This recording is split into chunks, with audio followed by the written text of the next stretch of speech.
world of podcasts, Joe Rogan usually reigns supreme, but at the start of the new year, another podcast topped the charts, one centered on the Rosary. EWTN's Mark Irons reports. You beat out Joe Rogan. How does that feel? Yeah, I don't know yet. I'm still figuring it out. What does that mean? I still, yeah, that's exactly. I think it's a good. I mean, it's got to be a good sign. Why do you think that is? I think a number of reasons, but I do think it's not the popular narrative, but I do think people want God. Like, there are many people who want God and want a relationship with God and want to go deeper in the relationship with God. And it shows through, the success of Bible in the Year, Catechism in the Year, and again now here with Rosary in the Year. The thing in common is just, it's a way to guide people and help them in their journey. And so there's definitely an appetite for it.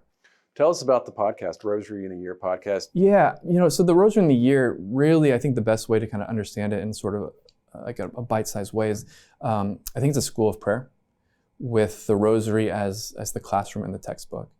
Because it's all there in the Rosary, all of the prayers, the mysteries, it brings us to the scripture, the Our Father, the Hail Mary, the Glory Be, who God is, the incarnation, the resurrection, his passion, like it's all there, And so the Rosary, again, like the Lord has invited us and called us in John Paul II in his letter on the Rosary, like, hey, we need Christians who are praying.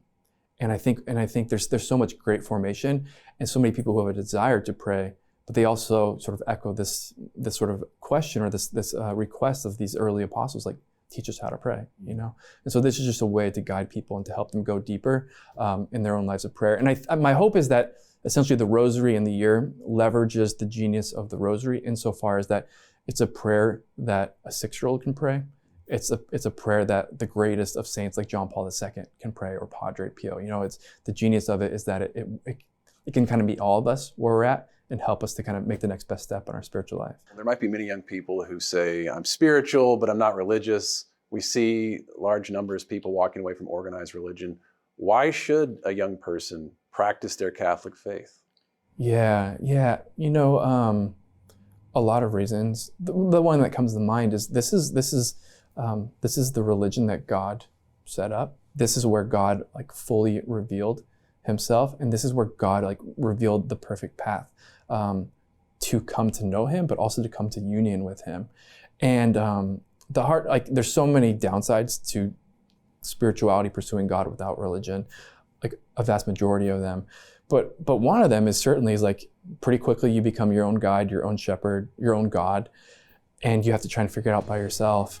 And it's just not going to lead you where you're meant to go.